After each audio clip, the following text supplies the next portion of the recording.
Les 3 premiers tours d'un tournoi du Grand Chelem, une formalité pour des noms comme Rafael Nadal et Novak Djokovic. 3 petits sets pour leurs 3 premiers matchs face à des Modeste Bédéné, VDZ, Corentin Moutet.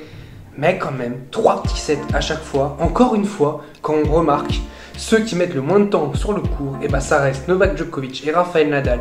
Les deux joueurs à 35 ans montrent encore une fois que ce sont les deux favoris. Pourtant, un des deux devra au minimum sortir en quart de finale. Mais alors, le duel est lancé. Premier test avant le rendez-vous tant attendu entre ces deux hommes. On en parle tout de suite.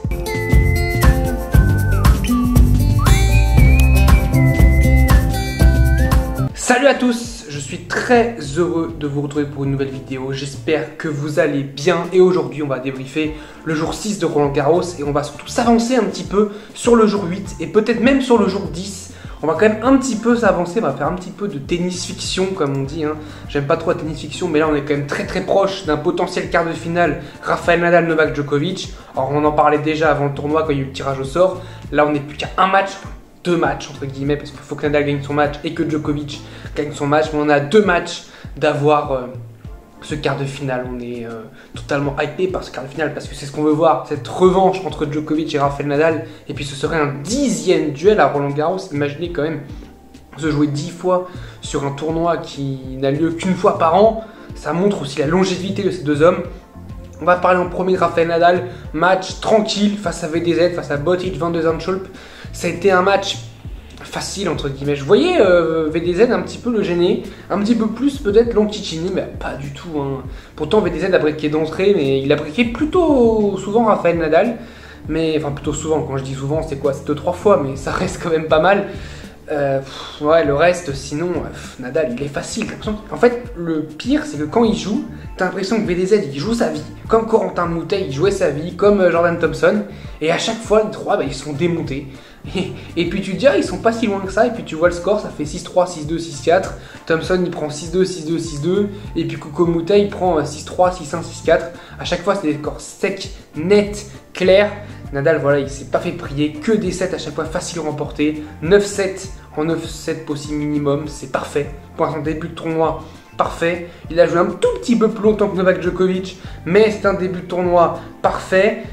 Prochain match face à Félix Auger-Aliassime, qui est pour la première fois de sa carrière en 8e de finale à Roland Garros. Faut dire qu'il est déjà pour la première fois de sa carrière au 2e tour de Roland Garros, donc c'est comment dire, c'est une nouveauté pour lui la 2e semaine à Roland Garros. Et en plus, il jouera Rafael Nadal, qui est quand même le maître des lieux, donc évidemment que Nadal part favori sur ce match par rapport à Félix Auger-Aliassime, qui en plus, ce n'est pas sa surface de prédilection, même si en ce moment, je trouve quand même qu'il joue plutôt bien. Depuis Madrid, il joue quand même plutôt bien Félix Auger-Aliassime, je trouve, cette surface. C'est vraiment pas mal. Il a fait un très bon tournoi de Rome où il perd face à Novak Djokovic. Et là, il fait un très bon Roland Garros pour le moment. Très solide en 3 manches face à Krajinovic. Alors, il a très mal démarré. Il s'est fait très peur contre Varias. Il met 2-7 à se lancer dans le tournoi. Mais derrière, il est très solide, 3-7 à chaque fois. Bon là maintenant, pas sûr qu'il mette 3-7 à Rafael Nadal, ça va être très compliqué, ça serait beau, ce serait incroyable, mais inimaginable de voir Félix Auger-Aliassime battre Rafael Nadal à Roland Garros, ça paraît impossible. À Wimbledon peut-être, pourquoi pas. À Roland Garros quand même, la marche semble quand même très haute. Pour la petite histoire, Tony Nadal maintenant s'occupe de Félix Auger-Aliassime, il a dit qu'il ne serait pas dans la boxe, c'est Félix Auger-Aliassime qui a dit ça, il a dit on en a parlé dès le début. On s'est dit, voilà, si jamais je tombe un jour sur Rafael Nadal, ce qui est possible évidemment, ça arrive justement là, et voilà, Tony ne sera pas dans la boxe de Félix Auger-Aliassime parce qu'évidemment, c'est pas facile pour Tony, parce que quand tu coaches un joueur, logiquement, t'es pour le joueur. Mais là, entre les liens du sang avec Rafael Nadal, parce que c'est l'oncle de Rafael Nadal, et même si coach Félix Auger-Aliassime, ça reste l'oncle de Rafael Nadal, ça, il peut pas changer ça, donc je sais pas du tout pour qui Tony va être. Je pense quand même qu'il va être pour le vainqueur quoi qu'il arrive, donc ça ira. Mais je pense tout de même que Nadal va gagner ce match. J'espère quand même voir un Félix, un conquérant, comme il a fait le même match que face à Novak Djokovic. Pour moi, s'il fait le même match que face à Novak Djokovic, ça peut être intéressant. Le même match que face à Novak Djokovic à Rome, bien sûr, évidemment. S'il fait ce même match-là, ça peut être très intéressant. Par contre, s'il fait un match sur le revers, le coup droit de Rafael Nadal sur le revers de Félix, va falloir vite qu'il se dégage de cette zone, de cette filière, parce que sinon je pense qu'il va mourir, et il va mourir acculé de coups de Rafael Nadal, qui va abuser de ça évidemment. Il va abuser de gros lifts sur le revers de Félix Auger-Aliassime. La chance que peut avoir Félix, c'est que ce match peut peut-être être en night session. Je sais pas du tout s'il va l'être ou pas, mais peut-être. Ça peut arriver potentiellement, parce que dans les matchs à mettre en night session, ça peut être un match à mettre. Je ne verrais pas Djokovic-Schwartzmann. Peut-être que Nadal face à Félix, ça peut le faire. Parce que je vois pas non plus Zverev contre Miralles. Ça me paraît bof. Et puis Alcaraz, il vient de faire une night contre Khachanov. D'ailleurs, Norrie, je suis déçu de Norrie qui perd contre Khachanov. Très déçu de Cameron Norrie, mais bravo à Khachanov. Mais voilà, Alcaraz, il vient de jouer en night. Il ne jouera pas 2 fois de suite en night. Donc je sais pas, pour moi ce serait plus Nadal ou alors un match féminin, mais là c'est pareil, les matchs féminins je vois pas qui peuvent mettre à part Fernandez Anisimova qui a un match vraiment sympa. Je pense que c'est dommage qu'il n'y ait pas Diane Paris, parce que sinon ça aurait été, je pense, Diane Paris contre Teichmann en night session. Donc ouais, pour moi peut-être Rafael Nadal face à Félix en night session, c'est une possibilité, et donc du coup le lift de Nadal prendrait beaucoup moins évidemment, mais ça serait quand même une marche très très haute pour Félix. Et on va parler de Novak Djokovic, qui est vraiment de retour au sommet. Je le trouve conquérant, concentré, discipliné. Il est vraiment dans son tournoi. On sent voilà que ça y est, il est en mode grand chelem. Parce qu'il y a le Djokovic hors grand chelem et le Djokovic dans les grands chelems. Dans les grands chelems, on sait que c'est évidemment plus le même joueur du tout. Lui prendre 3-7, c'est quelque chose qui est très très rare évidemment. Prendre 3-7 à un gars comme Djokovic, c'est vraiment très très dur. Déjà en prendre 2, c'est compliqué. Alors en prendre 3, c'est quasiment mission impossible. Il y en a très peu qui l'ont fait. D'ailleurs l'année dernière, il n'y a que Medvedev qui l'a fait justement. Cette année, il n'a pas encore pu jouer à l'Open d'Australie, comme on le sait, mais personne ne l'a fait. Personne ne lui a même pris un set du coup. C'est le seul à être invaincu avec Rafael Nadal en Grand Chelem. Si je dis pas de bêtises, pour le moment, c'est le seul à être invaincu avec Rafael Nadal en Grand Chelem. Mais bon, sans doute un des deux devra se battre mardi, sauf si Novak Djokovic perd face à Diego Schwartzmann en 8e de finale. Alors, je vois absolument pas Schwartzmann embêter Novak Djokovic. Pour moi, Schwartzmann a le style parfait pour que Novak Djokovic puisse poser son jeu. Il va pas l'agresser, il va pas lui faire mal. Voilà, et puis je vois pas tout doux ce que peut faire Schwartzmann. En fait, Djokovic, il sert beaucoup mieux que Schwartzmann. Il relance mieux, enfin aussi bien, on va dire, voire mieux que Schwartzmann. Il a un meilleur coup d'œil que Schwartzmann, une meilleure vitesse que Schwartzmann. Franchement, voilà. Déjà, Schwartzmann, en fait, ce que je me dis, c'est que là où il faut qu'il tienne, c'est sur ses services. Sauf que c'est son principal défaut, le service, donc ça va être compliqué. D'ailleurs, moi, c'est ce qui m'a marqué quand même, ce qu'avait dit Alcaraz sur Novak Djokovic. Il a dit oui, souvent, on ne parle pas de Novak Djokovic comme l'un des meilleurs serveurs au monde, et pourtant, c'est celui qui m'a mis le plus de difficultés. Parce que c'est vrai qu'en parlant de grand serveur, Novak Djokovic, c'est pas un serveur qui va servir à 220 km/h, mais c'est un joueur qui va placer la balle et son service va être difficile à lire. Et pour moi, c'est plus dur d'avoir un service difficile à lire à 180 km/h qu'un service facile à lire, entre guillemets, à 220 km/h. Et c'est là où Djokovic excelle, c'est dans cette capacité à placer son service. Il peut toucher toutes les zones dans le carré de service. Et puis surtout après, quand tu as un bon service derrière, tu as un bon deuxième coup de raquette. Et Novak Djokovic a un très très bon deuxième coup de raquette. Il a vraiment progressé sur ça, progressé sur le service depuis maintenant 4-5 ans. C'est quand même maintenant une bête au service. Novak Djokovic, il sert très très bien. Je crois qu'il a gagné en kilométrage sur ses jeux de service, enfin sur ses services, sa vitesse de service. Donc voilà, Novak Djokovic est un très très bon serveur, même si on a tendance à l'oublier. Moi, je lui rends hommage. Novak Djokovic est pour moi un des meilleurs serveurs du circuit en ce moment. Et voilà, je vois pas du tout Schwartzmann le gêner, comme Bedini ne l'a pas gêné, comme Molchan l'a gêné un petit peu sur le 3e, mais sinon il l'a pas gêné du tout. Et puis au premier tour, j'ai déjà oublié qui a joué Novak Djokovic, mais c'est Nishoka. Mais ça a été une formalité aussi pour Novak Djokovic, même si j'ai trouvé que Nishoka avait plutôt très bien joué. Ça avait été vraiment une formalité pour le Serbe. Et donc là, face à Schwartzmann, je ne vois absolument pas perdre. Comme Nadal, je ne le vois pas perdre face à Félix. Je vois quand même plus Félix embêter Nadal que Schwartzmann embêter Novak Djokovic. Je pense que ça peut peut-être plus le faire. Mais je trouve dommage qu'on n'ait pas eu l'inverse. Parce qu'un Schwartzmann contre Nadal, ça aurait été très sympa à voir. Parce que Schwartzmann, il aime bien enquiquiner Rafael Nadal. Et Félix contre Djokovic, on a vu que Félix, il a bien embêté Novak Djokovic sur le sur le quart de finale à Rome. Donc il aurait pu, pourquoi pas, un petit peu l'enquiquiner encore plus. Voilà, c'est dommage qu'on n'ait pas eu l'inverse, on va dire, Schwartzmann contre Nadal et Djokovic contre Félix Auger-Aliassime, mais ça, c'est les aléas du tableau, évidemment. On ne peut absolument rien y faire. Alors la vraie question que je me pose aussi, c'est sur le tableau féminin. Sur le tableau féminin, qui pourrait aller en finale dans la partie basse? On pourrait aussi faire un humour et dire qui pour rejoindre Swiatek en finale, même si évidemment ce n'est pas fait du tout pour égaler Swiatek, mais elle est tellement au-dessus qu'on se demande qui peut y aller. Alors, il y a quand même plusieurs noms qui traînent. On a quand même du Trevisan qui est là. Pas fou pour l'avoir à leur finale, c'est quand même pas fou. Sasnovic, pas fou non plus. On a du Fernandez qui a fait finale à l'US Open, qui joue très très bien. Je trouve qu'elle a fait un très très beau match contre Bencic. On a Anisimova qui a fait une demi-finale à Roland Garros en 2019, qui a eu des problèmes après avec la mort de son père, des problèmes de blessures, qui revient très très bien je trouve. Elle avait perdu en 8ème de finale à l'Open d'Australie, mais elle avait fait un bon match contre Barty, celle qui avait pris je crois le plus de jeux avec Collins contre Ashleigh Barty. Je crois qu'elle avait pris 3 et 4. Voilà, elle avait pris 7 jeux, c'était déjà un petit exploit pour elle. On a Elise Mertens qui est là, la Belge, qui est toujours là, toujours régulière. Mais elle est régulière dans les 8e quarts de finale. Est-ce qu'elle est régulière pour aller plus loin, en demi, voire en finale? On a Coco Gauff, 18 ans, qui peut éclater au grand jour ici à Roland Garros. Elle avait éclaté au grand jour à Wimbledon pendant ses 15 ans, mais là c'est vraiment éclaté pour aller en finale de Grand Chelem. Peut-être. On a Jil Teichmann, la Suissesse, qui joue très très bien au tennis aussi sur terre battue, qui peut, pourquoi pas, aller chercher une finale de Grand Chelem. Puis on a Sloane Stephens. Et c'est la seule, mine de rien, à avoir fait une finale de Grand Chelem à Roland Garros. Elle sait comment aller en finale de Grand Chelem à Roland Garros.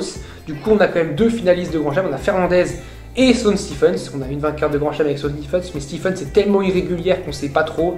D'ailleurs, dommage pour Diane Parry, voilà, qui perd face à Sloane Stephens. Beaucoup de fautes. C'est vrai que jouer le revers comme ça, là, revers à une main, à hauteur d'épaule, c'est très très compliqué vraiment pour Diane Parry. Soit il fallait prendre la balle plus tôt, mais s'exposer à faire beaucoup de fautes directes comme elle a fait d'ailleurs en attendant, ou soit reculer, mais c'est laisser vraiment du temps derrière à Sloane Stephens, donc c'était compliqué. Franchement, je vois pas qui peut aller en finale. Je me dis pourquoi pas une Coco Gauff qui va en demi déjà.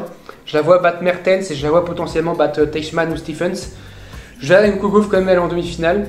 Et puis de l'autre côté, je verrais bien Anisimova. Ça fait qu'on aura une demi-finale 100% américaine.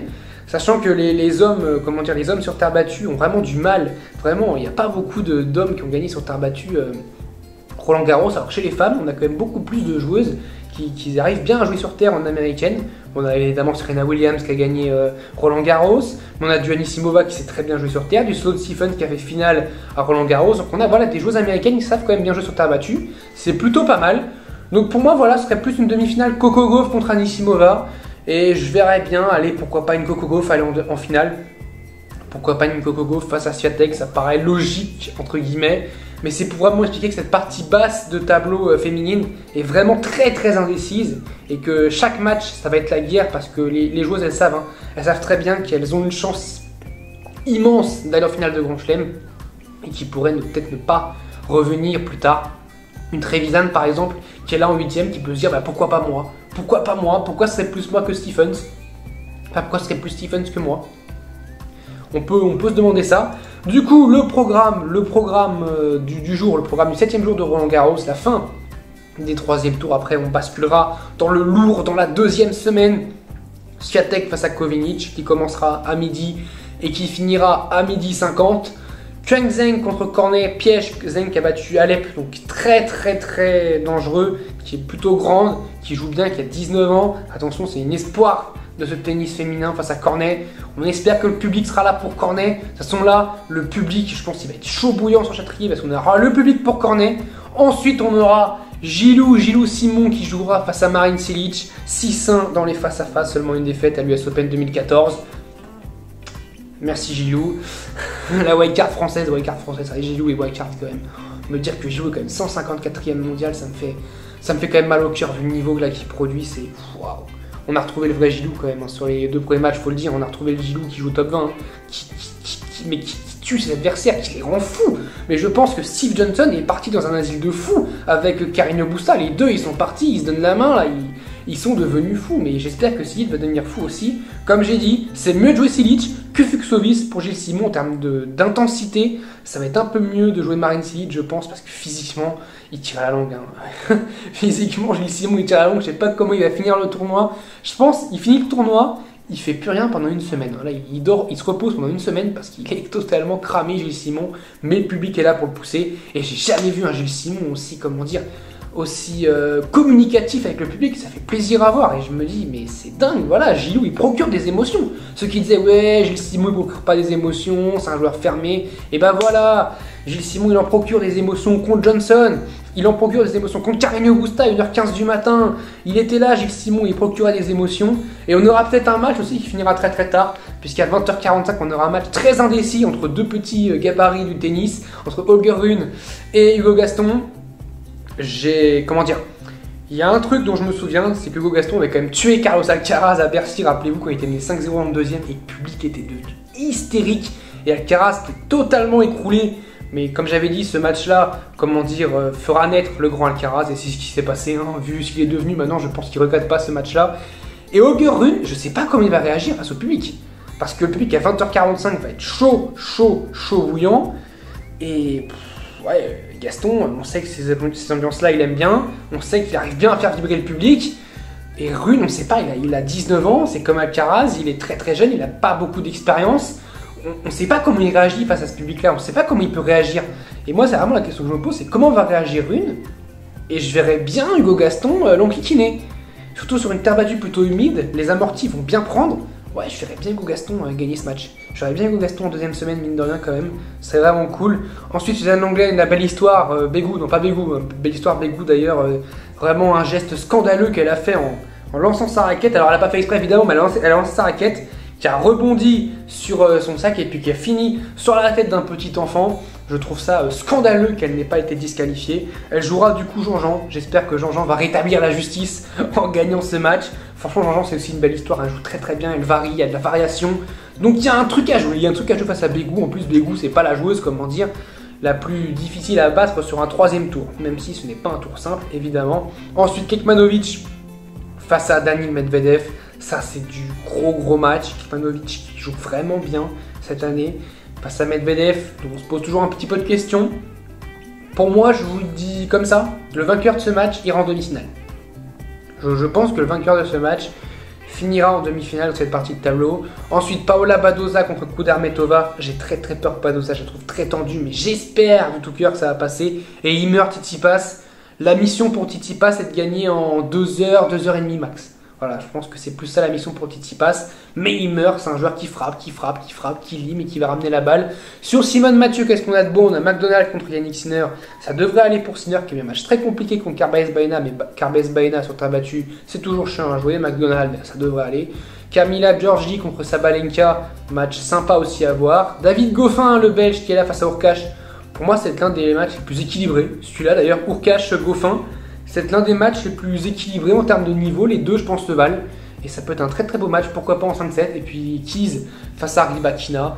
Bah voilà, des matchs très sympas. En tout cas, moi je pense que je vivrai sur le Rune Gaston. Franchement, si j'avais des places pour aller sur un cours, j'irais sur le central direct. Hein, pour voir Swiatek, parce que je pense que Swiatek, c'est une joueuse à voir. Même si je suis pas fan, c'est quand même une joueuse à voir parce que ce qu'elle fait, c'est absolument dingue. Zeng Cornet pour aller soutenir Alizé. Gilou évidemment face à Silic, il faut aller soutenir Gilou. Et puis Holger Rune, Gaston, bah voilà, que dire, quand on a Hugo qui joue, de toute façon que des émotions. En tout cas, on se retrouve très vite. Je vous dis salut à tous, portez-vous bien.